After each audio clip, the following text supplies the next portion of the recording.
What's up, everybody? So as you guys can see, my brother just got a new car. It's a Focus ST. It's by far the best upgrade I could have had from my 99 Impreza. So, Which you still have. Yeah. We haven't decided what we're doing with that car, but this is the new daily. Yep. The new fun car. We actually got shots. If you guys watch old videos on the channel, you'll see like videos at this location with the wagon, and now we've got this new wagon, so pretty stoked on that. This is like the go-to spot. Yeah. So yeah, we'll make sure to have some photos up. I'm trying to stay in the wind, but I'll try to put some photos up on Instagram. I'll link your account too, so you guys can follow them over there. But we're gonna take this thing out. We're gonna take it for a drive, give you our review of the car, go over everything, show it in detail, and then we'll go back to the garage and we'll go in further detail of the exterior. So I guess let's go for a drive.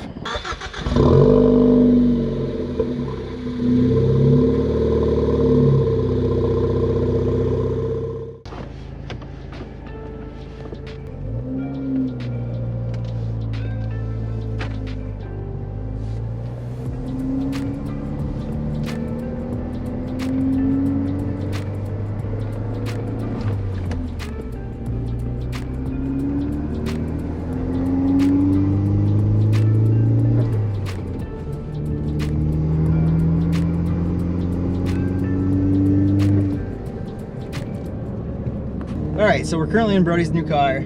This thing is awesome. It makes all the right noises. It just sounds... Yeah. I don't know how well the camera can pick it up, but that blow-off valve is so loud. I think there's something to do with these cars that has like makes it so the noise is more inside the car as far as like the intake noise and all that stuff. Because outside, I mean, as you guys heard from that exhaust clip that first started up, it is quite loud. It does have an aftermarket exhaust. It's a MagnaFlow, which we'll show it to you guys here in a minute. But right now we're just going on a quick cruise, and so far this is awesome. As you guys can see, this is a 2013 Focus ST Stage 3. Yeah. I've got the. You got the Recaros. Recaros, the Sony Touchscreen, subwoofer. Subwoofer, yep. So yeah, this thing is pretty well spec'd out. You got a great deal on it, awesome price, and it's front wheel drive, 250 horsepower.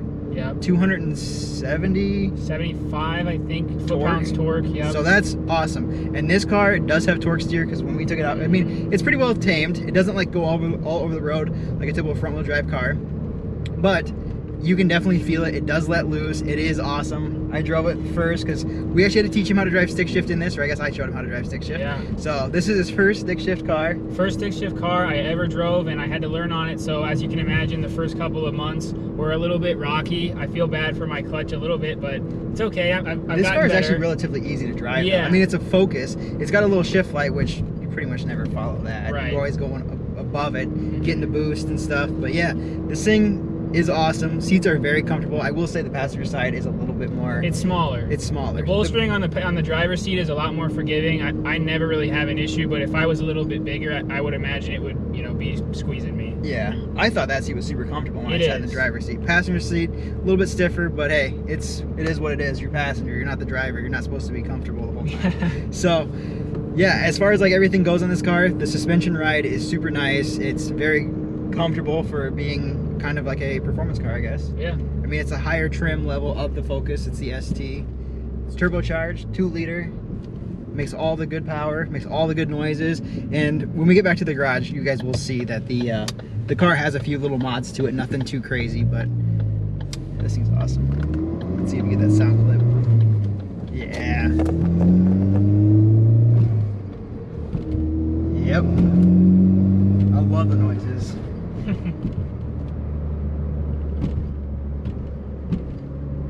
Yeah, as you guys can see there, it's got the 3 little gauges up top.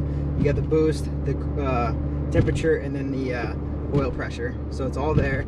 The only thing I don't like about the boost gauge is I think it is like an electronic gauge. So we may be in boost, but it's not going to register until we are under full boost, which is fine. I don't know how much boost this car makes. I think what they say from the factory is about 16 PSI. Yeah, I think everybody averages around that 16 mark.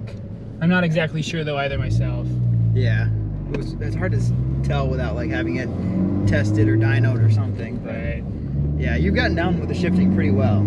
Yeah, a little bit, definitely a little bit better. I'm still not like an expert. Like, you're better at going through the gears a lot quicker than I am, but yeah, I can get it into boost, and it's the most fun daily driver I've ever had compared to my 100. Subaru. Even though your Subaru was all-wheel drive. It'd be sick if this was all-wheel drive, but that would be an RS, and And the price on one of those is like $15,000 to $20,000 more. Yeah, this was definitely in my budget, and I could have gotten like maybe a newer year, but I like the goodies that come with this. I love the Tangerine Scream color, so I think overall this is probably like the best option I could have ran with. Yeah, because there is some updating, because this is a 13. Yep. So 13, 14 have a little bit softer front end, more rounded, and then 15 through 18 has a very aggressive, or a little bit more aggressive, kind of like what the Fusions look like front end. Still has like kind of the is it Aston Martin that has the big mouth, the grill opening, which this does too.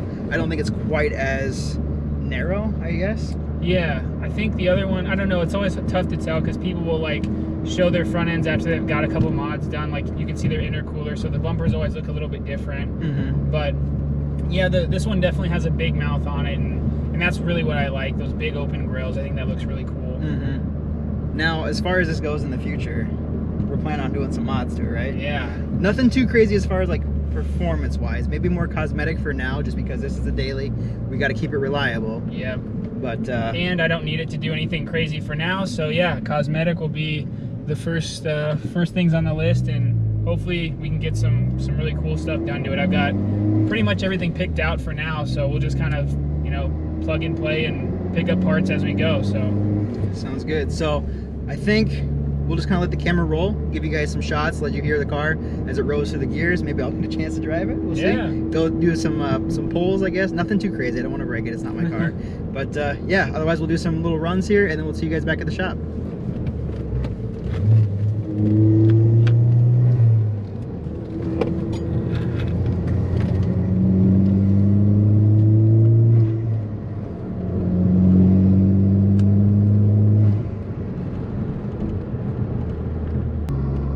So I get to drive it now.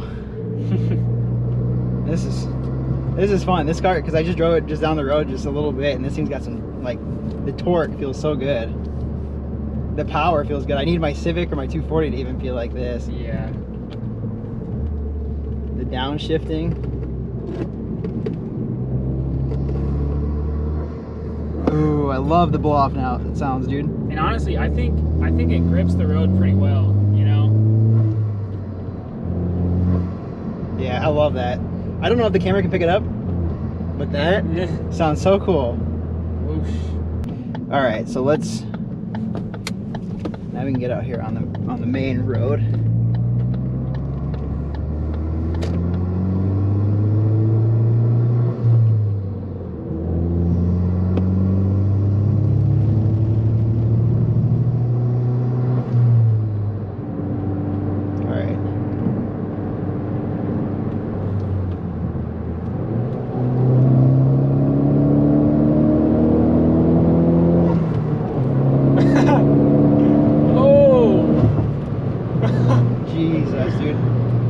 That wasn't like from like a stop or nothing, but still, that got up to 80 miles an hour.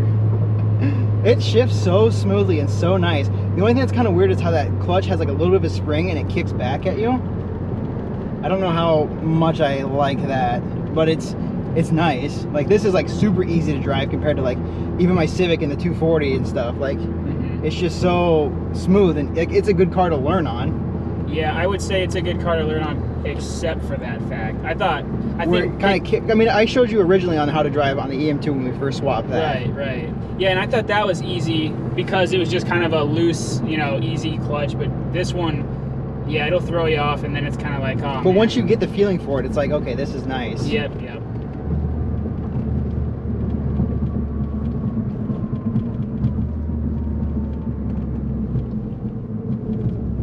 Using up all my gas.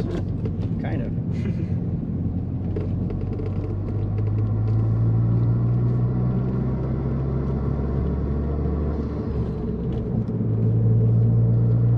I always think it feels weird when you drive it, because most of the time when you're daily driving it, even if you're not trying to kick into boost, it'll just automatically give you a couple like pounds, you know? You'll just kind of get in a little bit, but whenever you drive it and you don't get into boost, I think it feels so weird. You're like, oh man, like, I mean, just to go, if I just kind of get it down, I just want to try to drop the speed down a little bit.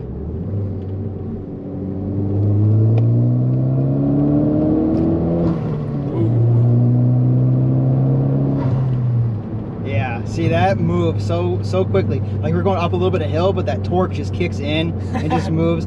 This probably isn't the best area to be doing this, but hey, we're in Mexico, right? Yeah, dude. Oh my god. Yeah, it moves quickly. I like this. This I could get in trouble with this very easily. You push it to where usually when I drive it, I'm just daily in it and I'm going to and from work and I'm not really kicking into that much torque. I mean, you're still new like to manual transmissions and learning how to drive these and stuff. Oh, yeah. Which, I don't know, something about these. This one just feels awesome. I love this. I need some boost in my life, dude. Yeah, you do. We might need to do some stuff to the Civic or do some stuff to the 240. I'm not sure yet. Both would be a fun option to make fast. Who knows, eventually, maybe, big maybe, the wagon could return. Dude, I would love to see the wagon. I think a lot of the viewers would like to see the wagon return too, the GF8. If you guys don't know what we're talking about Brody's Subaru Impreza GF8. And that thing is just a stock, is it 2 liter or 2.2 liter? I want to say, and it's automatic, so there's nothing real special about it. Yeah. It could definitely use a swap, manual transmission, turbo, and make some fun stuff happen. Yeah. Make it compete with this thing right here. Because it looks fast. It's the whole 2.5 front end conversion, but yep. If you, I guess that'd be like the version 5 front end, I believe. Yeah, I think so. So yeah, it would be awesome. But this is definitely a huge upgrade from that car for now, unless you decide to do some stuff to it. But yes, this thing is very, very, very fun to drive. I just love hearing that the exhaust sounds so good. Like I said, I think that's a MagnaFlow exhaust. Which is a bonus. I didn't have to put that on. I just bought it with it. Yeah, we'll show you guys too. I believe the intake is an engine one. So whoever had this car prior obviously liked to do some like decent mods to it. They didn't like cheap out on a lot of the stuff. And if it's not engine, it could be K&N. I know K&N makes red ones too, and I've seen those online. I feel like I've seen it say like engine on it though. I don't remember. When we get back to the garage, we'll show you guys. We'll let you see it all. So yeah, we'll just drive back there now and then do a more in-depth walkthrough of it. Okay, so now we're back in the garage after that quick little drive. This car is fun, man. I love this car. It's got the right amount of boost, right amount of torque. Like, torque is insane. It just like kind of puts you in your seat. And these seats, like we said, they are what? The Stage 3? Stage 3, I think. So you guys can see there, the Stage 3 Recaros. A lot of bolstering. The driver's side, I think, is a lot more comfortable. You sit down a lot lower. It has higher bolstering. This one is a little bit stiffer, but obviously the driver's seat gets used way more. So yeah, and it matches front and rear with the yellow, which is awesome. Has a touchscreen, or I don't know if that is that touch. Yeah. Okay, so yeah, it is touchscreen, and then it has like the carbon fiber ST shift knob. So yeah, this thing's awesome. And we'll go ahead and let you guys see the exterior and everything here. But the one nice thing with the, what is it, the 14 or 13 and 14 models, 13, 14, and then 15 through 18 had those wheels. Yeah. So they've got the snowflakes, and as you guys can see here, they're a little dirty. We need to clean them up, but they're white. And this isn't like some kind of cheap like Plasti Dip or just like a rattle can job. It looks to be powder coated. Yeah. Because we've tried to mess with it and stuff, and it looks white wheels, obviously. White wheels look good. So yeah, we've got like the white wheel gang going on in here. This looks so good. And I can actually pop the hood. Yeah, let's show them what's underneath the hood. I mean, there's not much in the trunk. It's all basic storage back there. It's got a lot of room because it's a hatchback. I think isn't the latch over here on the left side. Yep. Yeah, so it's, for the most part, it looks to be stock aside from this engine. Oh yeah, you're right. Short ram intake. For some reason I thought it was red, but you're right, it is engine. Yep, so it's got the engine intake. I don't think, we never popped the cover or anything. I don't think there's any kind of stuff done to this aside from that. And then the other thing that we had on the back was a MagnaFlow, I think it's a catback exhaust. I don't think it's all the way back, it's just from the catback. So it sounds really nice. I love the sound that comes out of that. It's nice and deep and has a kind of throaty sound. Yeah. It's not like high pitched and whiny for it being like a 4-cylinder or anything. So it sounds nice. But as far as this car goes, we might be seeing this on the channel a little bit more often now, just because you've got some mods that you want to do to it, which we'll probably be doing here soon. Yep. Or I guess right after this. Yeah. So you guys can stay tuned for that next video. But we're not going to tell them what it is just yet. All right, we'll keep it a secret. We'll keep it a secret. So you have to watch the next video. There will be lots of good exterior mods to come. So Yep. that'll be something to look forward to if you're into STs. I don't think we're gonna be doing anything too performance yet. No, not yet. Maybe a few little things. I mean, like I said, it's already got the intake and it's already got the exhaust. Maybe like a Cobb access port or something. Maybe mess with the tune. That'd be cool. Yeah, that'd be Those cool. are a little expensive, Get but an intercooler, all that stuff would be sick. Maybe do something with the brakes. I've seen stuff where people do the Brimbos, like the RS brakes. Could upgrade that, but yeah, this car overall I think is awesome. It's gonna be it's awesome daily driver. It's awesome, fun car. It's got a huge aftermarket. So yeah, give you guys one last look around the car. The white snowflakes. Come around here to the back, the hatch, MagnaFlow exhaust. Yeah, and this is the color, man. Yeah, this is why I got this here, because I don't believe the Tangerine screen was offered in the 15 through 18 models. And like, even when I saw this car, like they have other interiors with the Recaros. You can get the black ones, you can get a bunch of different color schemes, but I saw the yellow on yellow and I was like, oh man, like this is it's a perfect match. It's a good match. It's super clean. So yeah, hope you guys liked this video. If you guys did, make sure to give it a big thumbs up. Don't forget to subscribe. We got plenty more stuff coming for this car. Hopefully it'll be like smaller stuff for now. But stay tuned, and I guess we'll see you in the next one. Yeah.